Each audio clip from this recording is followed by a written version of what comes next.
Hi, everyone. Welcome to our channel. My name's Amber. I am the Gross Motor Guide for NewDay Child Coaching, and I'm so excited to introduce you to our very first toy tips for Tots.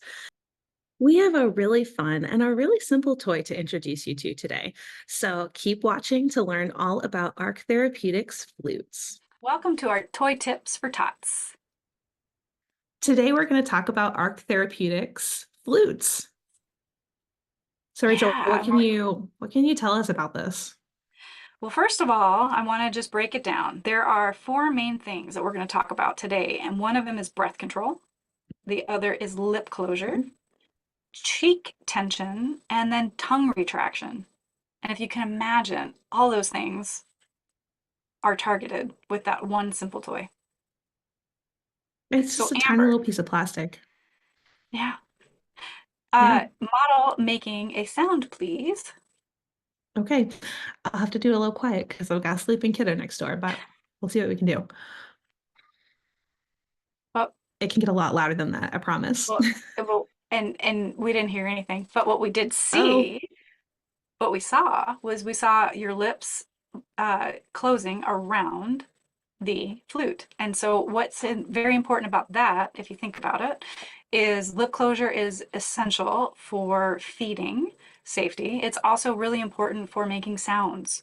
So if your little one is not showing that their lips are closing, for example, when they're eating off of a spoon, if they are using their teeth or their gums to remove the food from the spoon rather than their lips to push down, this might be a great toy for you. that's good. So Um, this is going to be something like parents who feel like they have to pull the spoon up after if they're feeding their own baby. This could be a good thing for a kiddo who might struggle with like that lip coming down, right? And the right, parent feels like they have to pull up on that spoon to get the spoon clean. right, yep.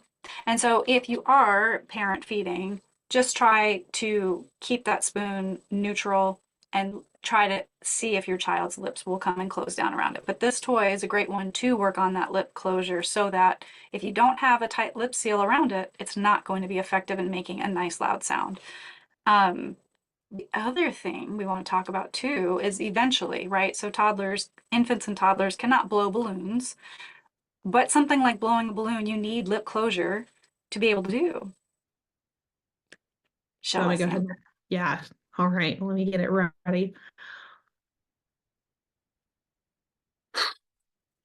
Oh, awesome.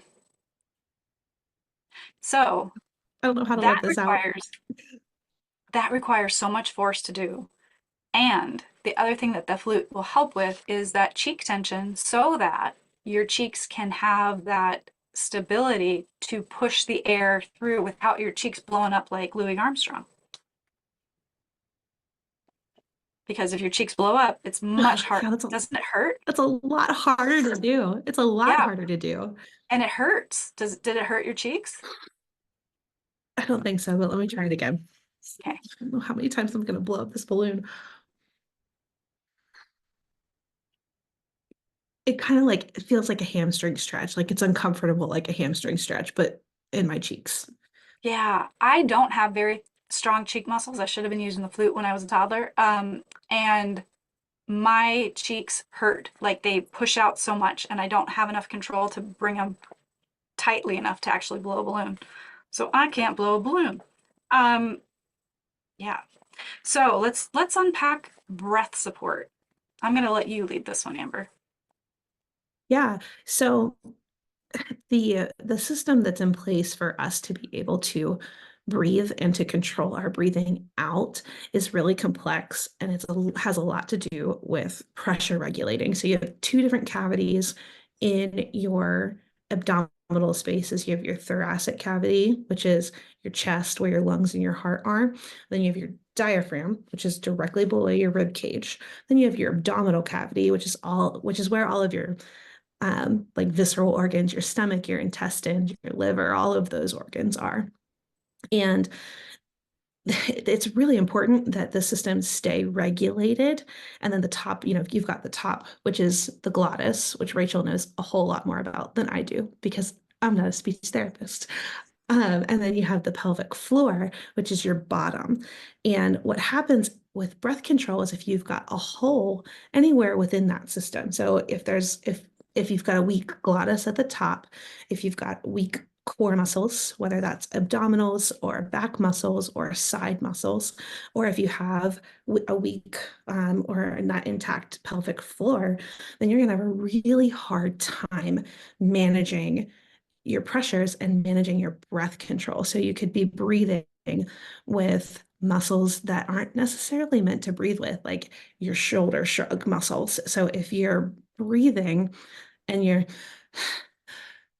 constantly having to move your shoulders up and down to take breaths, you're going to be exhausted. So I really like the flute from a gross motor, physical development, breath control side of things because the breath out that it requires to make a good, strong, solid sound actually produces a really nice core contraction. So you're working on strengthening your core, which is going to help to regulate all of those pressures. And in turn, you get really nice breath control. You can get really nice pursed lip breathing, which is whenever you kind of put your lips together in that like O sound and you force air out in a controlled manner. So that's going to be something like when a kiddo is blowing out a candle, for instance, that's kind of what they're going to be wanting to do to push air out. Right. Blowing the balloon is another one to push the air out. Mhm. Um, and what was the other one I was thinking about? Oh, bubbles. Oh, Um, yes. Oh, so in order to make, did you just make a mess? yes. Oh, bubble juice.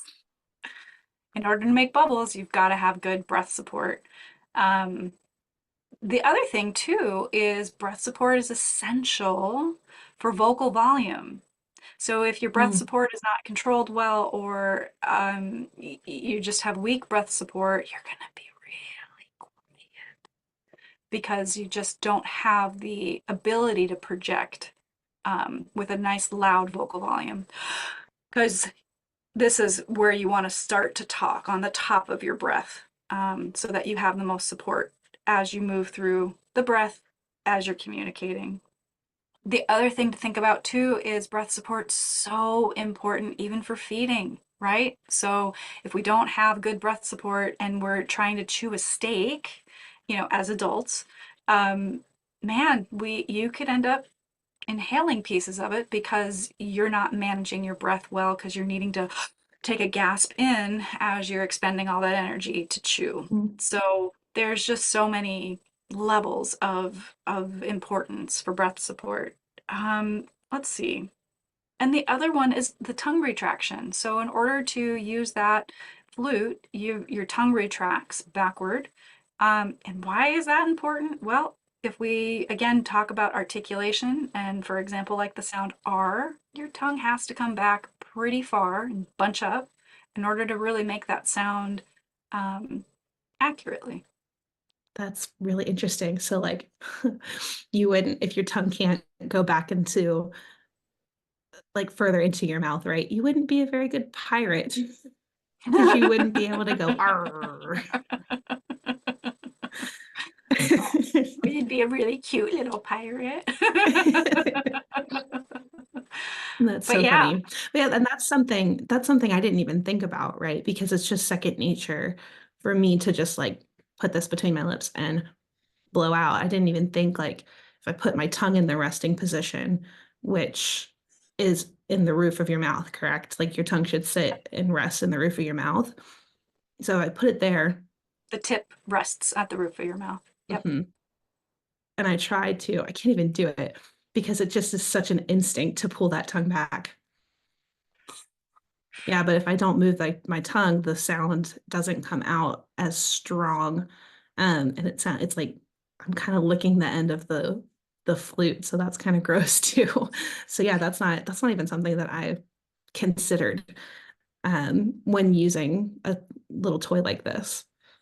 Now, the cool thing, Amber, if you would light your candle, I want to also show Yes. how, one of the things that you see a lot, are little ones that on their birthdays can't blow out their candles. And it's not that they are unable to, it's that they just don't have the motor planning skills to be able to. So I'm wondering if you can use that flute to blow out the candle. This is a It's going to be theory. really loud. It's Oh, going to be right. loud, but it's Mm, okay. I'll give it a try.